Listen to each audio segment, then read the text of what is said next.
ayos yan ng barko yan,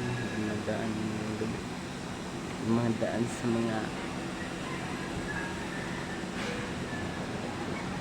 kaidol. Yan mga squatter na mga kaidol, squatter yan.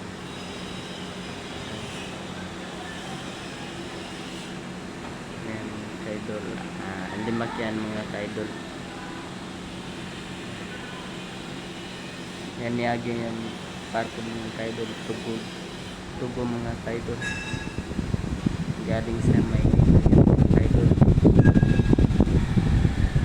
galing sa may sobrang taas yan mga kaidol na yan, building yan mga kaidol yan, sobrang taas. Meron pa swimming pool mga kaidol yan. Thank you mga kaidol.